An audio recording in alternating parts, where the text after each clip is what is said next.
Vous n'êtes pas sans savoir qu'il y a quelques années à partir de votre époque, une nouvelle trilogie Star Wars avait pointé le bout de son nez. 3 films, les épisodes 7, 8 et 9 de la saga, que l'on désigne comme la postlogie, en complément à la trilogie originelle, les 4, 5 et 6, et la prélogie, composée des films 1, 2 et 3. Oui, je sais, c'est un peu technique pour les nouveaux, mais faut suivre. Une postlogie donc, produite par Disney, qui on peut le dire, a été très loin de faire l'unanimité, mais pour laquelle j'ai tenu, ici sur cette chaîne, une position un poil plus nuancée que la plupart des gens. Une position que d'ailleurs je maintiens, même si je vais revenir un peu dessus, histoire d'être très clair.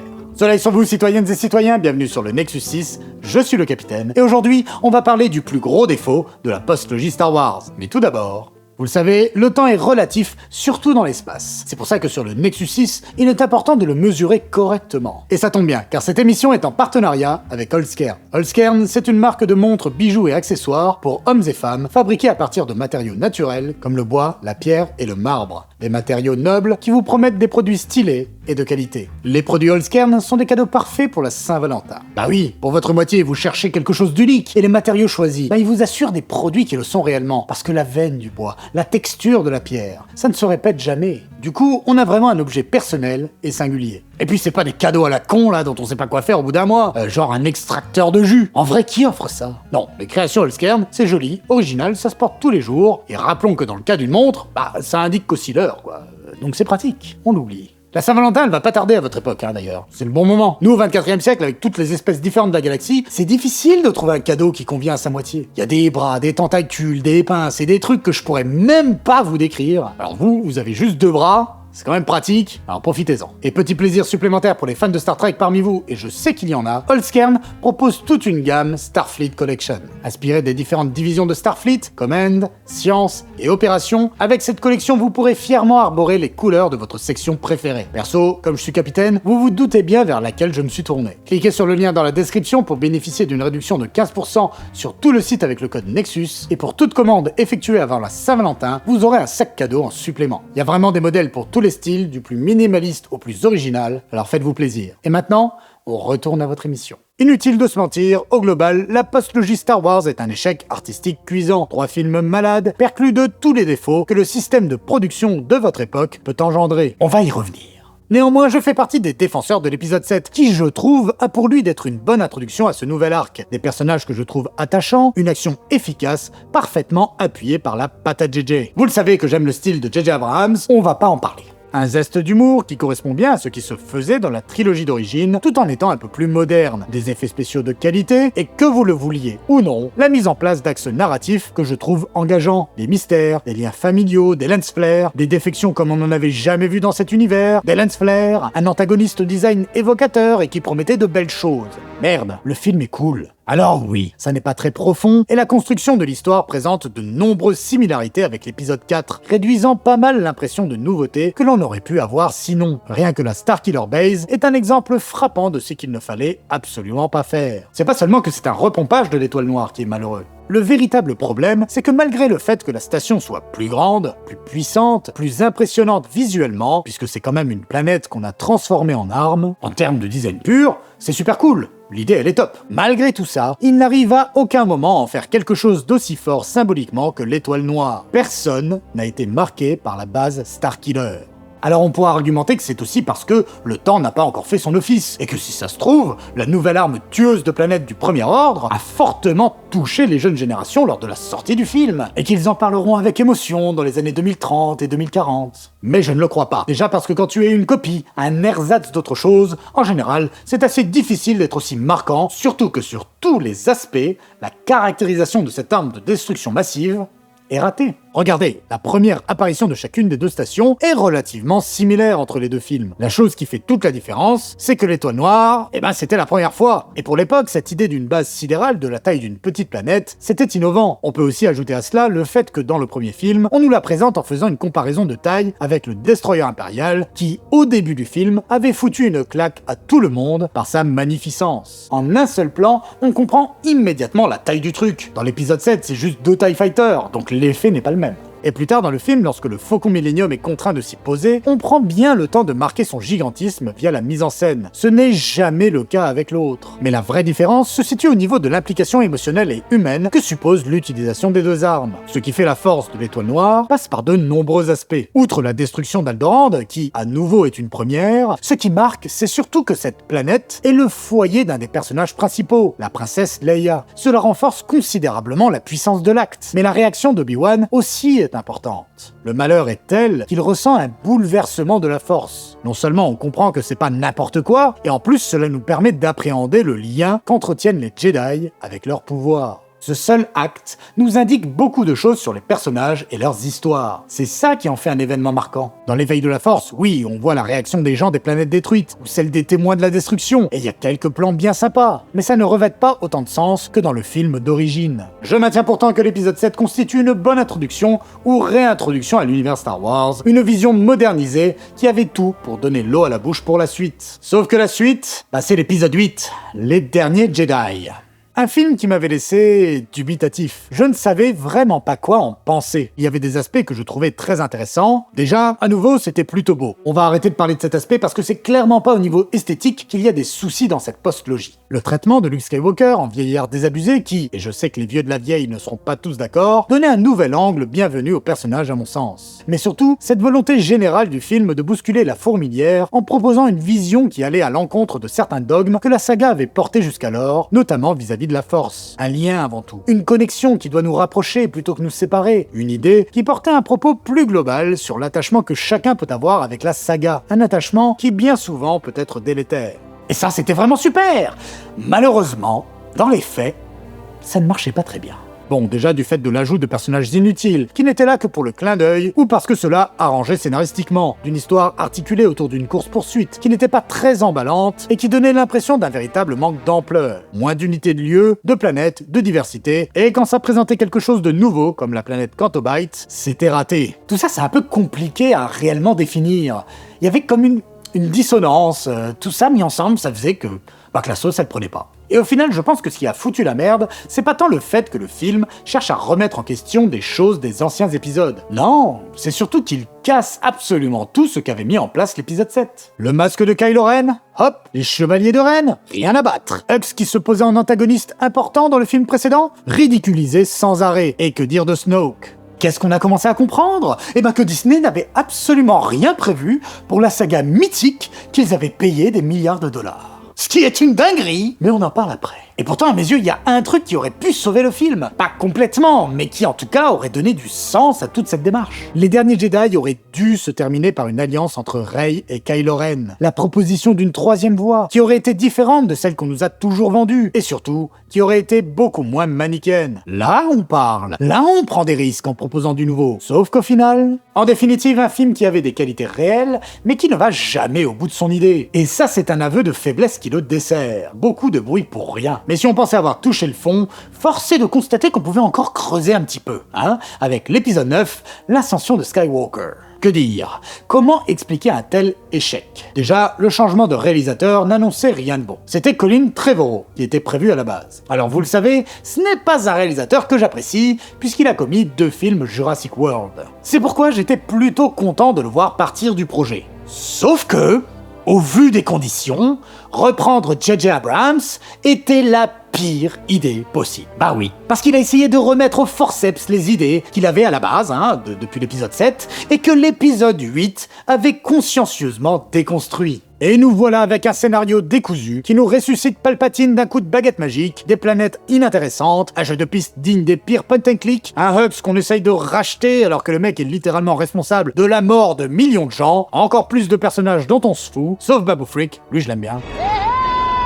Un Lando Calrissian qui n'est plus que l'ombre de lui-même et qui ne revient que pour annoncer une future série qui ne verra jamais le jour, etc., etc. Rien ne va. C'est le seul film de J.J. Abrams où l'on s'emmerde un peu, et même s'il ne s'est jamais vraiment exprimé sur celui-ci, le silence est parfois bien plus éloquent, et je suis intimement persuadé qu'il n'en est pas fier. En tout cas, avec ce dernier film numéroté de la saga, nous avions la preuve irréfutable que cette nouvelle trilogie était un poulet sans tête. Disney s'est lancé dedans sans savoir où ils allaient. L'objectif premier était de rentabiliser à tout prix, et surtout rapidement, l'achat de la saga. Une démarche d'un cynisme absolu, parce qu'il savait très bien qu'on allait aller les voir, indépendamment de la qualité réelle de la chose. Et même s'il y allait avoir une déperdition au fur et à mesure des épisodes, la machine à billets allait suffisamment tourner pour justifier le tout. En somme, une version court-termiste, négative pour la création, mais au final, pertinente d'un point de vue financier, avec un résultat cumulé au box-office d'environ 4 milliards 500 millions de dollars, une somme supérieure à celle de l'achat de 4 milliards 50 millions. Donc, un épisode 7 un peu inoffensif mais divertissant, et qui avait le mérite de promettre à minima un récit d'aventure agréable pour la suite. Un épisode 8 qui fout tout par terre, avec du bon mais surtout du catastrophique, et un épisode 9 complètement perdu, qui cherche à conclure tout ça coûte que coûte pour passer à autre chose, et notamment une chier de série à la con, sauf en or. Andorre, c'est exceptionnel. Mais au-delà de tous ces défauts, et encore j'ai fait l'impasse sur beaucoup d'entre eux, sinon la vidéo aurait duré 2 heures, il y en a un qui pour moi est la preuve irréfutable du ratage de cette nouvelle trilogie, mais qui en plus démontre également à quel point Disney a manqué de jugeote dans sa propre démarche, c'est-à-dire jouer sur notre nostalgie. Et ce défaut, personne n'en parle. Et pourtant il concerne l'un des personnages les plus emblématiques de la saga, Chewbacca. Ah, Chewbacca. Chewie pour les intimes, ou Chic Tabac et Chico pour les inconditionnels de la VF du premier film. Allez Chico, on fait la go! Un personnage qui nous suit depuis les débuts de la saga. Tout le monde connaît Chewbacca, même les gens qui n'ont jamais vu Star Wars. Sa grande masse poilue a profondément marqué la pop culture. Pourtant, il faut bien reconnaître que Chewbacca n'a jamais eu un rôle important. Même dans la trilogie originelle, notre boule de pluche préférée n'a jamais été autre chose que ce que son positionnement symbolique lui imposait, celui du compagnon loyal. Un archétype narratif que l'on retrouve depuis la nuit des temps. Enkidu de Gilgamesh, Sam pour Frodon, Groot des Gardiens de la Galaxie, 3030 de Bravestar, ou encore le copilote du Nexus 6. Une figure qui fonctionne parfaitement, car pour le public, elle représente un socle affectif stable, dans un univers qui souvent est en proie au chaos. Fidélité, dignité, force, mais aussi tendresse, le compagnon loyal est central dans le récit, toujours présent, tout en étant bien souvent complètement de côté. Et on le constate bien dans les premiers films, Chewbacca ne se définit que par Han Solo, sa relation avec lui, leur vécu commun. De plus, il ne s'exprime pas, ou peu, et toujours de manière cryptique. La seule fois où il a une histoire qui lui est propre, c'est lorsqu'il retrouve les parties du corps de 6PO et commence à le remonter dans l'Empire contre-attaque. Ça dure 5 minutes. Et on aurait pu penser que la capture de Solo à la fin du film aurait pu lui permettre de prendre son envol. Mais au final, on ne fait que l'affubler d'un autre socle, Lando. Et même lorsqu'on le retrouve captif de Jabba au début du Retour du Jedi, tout finit par rapidement rentrer dans l'ordre. Chewbacca est condamné à son rôle symbolique. Alors outre son positionnement, c'est aussi évidemment sa nature qui le condamne à tout cela. Le fait qu'il soit un extraterrestre, qu'il ne parle pas vraiment, qu'il soit aussi imposant, en cinéma, c'est sûr qu'il va être difficile d'en faire un personnage plus important, sans prendre certains risques. Et vous le savez bien, le cinéma grand public, a fortiori américain, n'est pas très enclin à en prendre. Toujours est-il que c'est un personnage qui a acquis une réelle sympathie. Et c'est bien pour cela que George Lucas l'a fait revenir dans l'épisode 3, La Revanche des Sith. Oui, parce que rappelons tout de même que si aujourd'hui on critique fortement la postlogie pour son aspect nostalgique, allant jusqu'à la renommer la nostalgie, et qu'on a tendance même à redorer un peu le blason de la prélogie, on oublie bien vite que les épisodes 1, 2 et 3 sont bourrés d'easter eggs dégueulasses. L'apparition de Chewbacca en est un particulièrement mauvais. Il n'est là que pour faire vibrer la fibre nostalgique des fans. Yoda est sur Kashyyyk, il rencontre Tarful et Chewbacca, ce dernier ne fait rien, il est juste là. Ah si, pardon, il porte Yoda sur son dos. Tout ça pour amener à cette tirade. Au revoir, Chewbacca. À moi aussi, vous manquerez. On est dans une galaxie gigantesque, et il fallait que Yoda et Chewbacca se connaissent. C'est nul, fainéant, ça n'a aucun sens, aucune substance, ça ne dit rien. Les séquences sur Kashyyyk auraient pu se faire sur une autre planète, que cela n'aurait rien changé. Non, tout ça, c'était juste pour montrer des Wookiees et Chewbacca. Une preuve supplémentaire de la pauvreté artistique que constitue la prélogie. Et à mon sens, George Lucas est même presque l'inventeur de l'easter egg excessif moderne, systématiquement conspué. Et pire, c'était de l'autocitation. Tout le monde semble l'oublier, ça. Ça montre bien la position qu'il avait à l'époque, et à quel point plus personne ne remettait en question son travail, notamment sur Star Wars, et l'a laissé faire tout ce qui lui passait par la tête. Mais aussi à quel point Lui-même était absolument incapable d'aller chercher d'autres avis, d'autres sensibilités pour essayer d'accoucher de bons films, tout simplement. Mais bon, bref. Revenons-en à notre cher Chewbacca. Le capital sympathie dont il bénéficie, on le remarque aussi dans l'univers étendu de Star Wars, qui n'est plus canon aujourd'hui. Et notamment dans sa mort, sur la planète Cernpidal, où il se sacrifie en sauvant in extremis Anakin Solo, le fils de Leia et Han. Une fin logique, pertinente et belle pour ce personnage, qui aura de réelles répercussions sur Solo par la suite. Donc l'univers étendu avait réussi, au moins, à donner une mort digne et pleine de sens à Chewie. Et le fait que la postlogie allait tirer un trait sur toute cette partie de l'univers était l'occasion rêvée pour faire revenir le personnage, de lui donner plus de consistance, de l'explorer davantage, de lui donner enfin la place qu'il mérite après tant de films et de bons et loyaux services. Dans l'épisode 7, au départ, rien de bien différent avec son traitement précédent. Il est là en support et comme comic relief, jusqu'à un événement. Ici, il y a tout. Le meurtre de Han Solo par son fils est un événement majeur. Pas juste pour nous, spectateurs, et notamment moi, puisque vous vous doutez bien de l'impact qu'a eu ce personnage sur ma vie. Non, l'important c'est Chewbacca, et le cri déchirant qu'il pousse lors de cet événement prouve la douleur qu'il ressent, et sa réaction juste après n'est pas anodine. À cet instant, Chewbacca, il ne tire pas juste sur l'assassin de son ami. Ce qui se joue là, c'est pas uniquement le fait de se venger d'un ennemi lambda. Là, il fait feu sur son neveu, sur Ben Solo, le fils de ses meilleurs amis, qu'il a certainement vu naître, qu'il a gardé certains soirs. Il a dû jouer avec lui apprendre des trucs. Ils ont toute une vie commune, ces deux personnages. La postlogie, elle a donc tous les ingrédients pour créer quelque chose de génial. Un Chewbacca meurtri, trahi par un être qu'il aime, qui va s'enfoncer dans le ressentiment, la colère. Enfin, on va pouvoir voir des couches différentes de sa personnalité, qui va lui donner un rôle autre que celui de faire valoir. Mais la postlogie n'en fait absolument rien. Et en tant que défenseur du 7, j'aimerais pouvoir dire que c'est à partir du 8 que tout est parti en couille à ce niveau-là, mais c'est pas vraiment le cas. Après la mort de Solo, Chewbacca rentre en mode rage. Bon, réaction jusqu'ici logique. Mais ensuite, il disparaît complètement avant de réapparaître pour sauver la mise à Rey et Finn. Tout le monde retourne vers la base rebelle, et là, Leia débarque. Chewbacca est présent. C'est le moment parfait pour qu'ils se prennent dans les bras, que les deux vieux amis communient ensemble et trouvent du réconfort dans leur perte commune. Ah non, autant pour moi. Chewbacca a l'air de s'en être vite remis, quoi. Mais c'est pas mieux dans le 8 et le 9. Sa première apparition se fait face à Luke. Et là, il a effectivement une petite réaction. Mais ensuite, absolument plus rien. Et à la fin du film, il n'aura même pas droit à une séquence pour la mort de son ami. Ah, enfin, un petit câlin. Sauf qu'ils ont juste l'air contents de se retrouver. Le frère de l'une et l'un des meilleurs amis de l'autre est mort, mais y a rien à se dire, en effet. Et c'est encore pire dans l'ascension de Skywalker, où déjà, on a remplacé Han par Poe. Chewbacca a l'air de ne jamais penser à ses amis disparus. Allez, on essaye de créer un tout petit truc avec la mort de Leia, tout de même. Ah, il a l'air un peu triste, là. Est-ce que ça va enfin donner quelque chose? Eh bien, on a besoin de toi. Ah ok, bah voilà, c'est fini. Bon bah on y retourne, Ils ont pas juste raté le traitement évident et presque obligatoire, il faut le dire, de cet axe de développement du personnage. Ils ne l'ont pas traité, et c'est fou. Même lors de l'éternelle réunion de fin, il n'a pas la place qu'il mérite. Là, il prend machin dans ses bras, il parle avec Truc, tout le monde s'en fout. Le seul échange qu'il a, c'est avec Maz Kanata, personnage lui aussi assez mineur au final, qui lui rend sa médaille de la fin de l'épisode 4.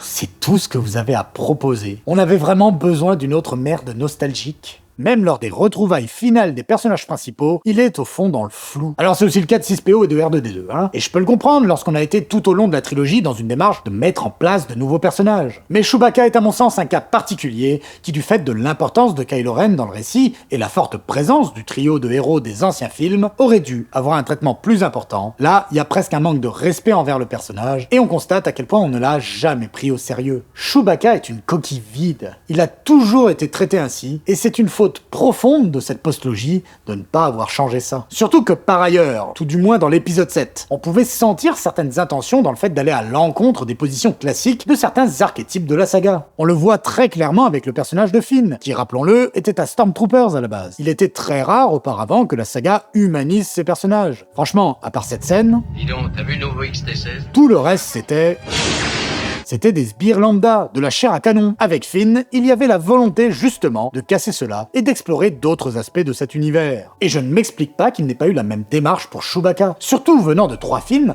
qu'on a qualifiés comme étant ceux de la nostalgie. Chewbacca est un aspect nostalgique de l'ancienne saga, mais même dans cette démarche, la postlogie n'a pas bien fait son boulot. Chewie, il aurait pu être ce point d'ancrage qui aurait rallié les anciens, et en plus, ça aurait porté énormément de sens. Il aurait pu partir dans une quête vengeresse, se laisser consumer animé par celle-ci. Ça aurait fait un parallèle thématique avec le côté obscur et clair de la Force. Avoir une confrontation avec Kylo Ren. Ça aussi, ça me rend fou. Jamais ils ne se reverront des 3 films. Ça aurait pu faire renaître de la lumière chez ce dernier. Il y avait plein de choses à faire. Mais surtout une, Chewbacca aurait dû mourir dans cette nouvelle trilogie. Il aurait pu se sacrifier d'une manière ou d'une autre pour un des nouveaux personnages. Ça aurait à la fois passé le flambeau et donné une fin épique à ce héros que nous aimons toutes et tous. La mort d'un compagnon loyal, c'est toujours narrativement et émotionnellement fort. Limite plus que certaines têtes d'affiche. Et le caractère animal de Chewbacca et son rôle, je trouve qu'il fait transparaître chez lui une forme d'innocence. Un peu la même que celle que l'on prête souvent aux animaux de compagnie. Et vous le savez aussi bien que moi, le décès d'un de ces êtres, ça fait toujours plus mal. Et au milieu de tout le marasme qu'ont été les épisodes 7, 8 et 9, ne pas avoir eu l'idée d'aller jusque-là, c'est bien leur plus grande faute. Et au final, si ça n'est pas Chewbacca qui est mort avec cette postlogie, c'est certainement notre innocence vis-à-vis de Star Wars qui, elle, n'est certainement plus là. Merci pour votre écoute, citoyennes et citoyens, j'espère que cette émission vous aura plu. Je serai présent au Festival des Mycéliades jusqu'au 14 février. C'est un festival de SF dans toute la France, avec des conférences et des diffusions de films. Lorsque vous verrez cette vidéo, je serai encore de passage à Paris, Granville, Coutances, Martigues et Montreuil. Vous avez toutes les informations sur le site des Mycéliades, j'espère vous y voir nombreux et nombreux, parce que c'est l'occasion de se rencontrer, et moi j'adore ça. N'oubliez pas que la campagne de notre jeu vidéo Nexus 6 Get Funky Deliver Die est toujours en cours. Donc si le projet vous intéresse, n'hésitez pas à le soutenir, c'est uniquement grâce à vous, notre communauté, que ce sera possible. Si vous les avez manqués, foncez voir les dernières vidéos de la chaîne, une réaction à chaud sur le 2e film, 28 ans plus tard, en compagnie de Slexno, ainsi que la vidéo précédente sur mes attentes 2026 en matière de science-fiction. Enfin, si vous êtes abonné, n'hésitez pas à partager cette vidéo à toute votre famille et vos amis, et n'hésitez pas à la booster également. Et pour vous qui n'êtes pas abonnés, n'attendez plus et bienvenue dans l'équipage. Soleil sur vous, et à très bientôt sur le Nexus 6. Ciao.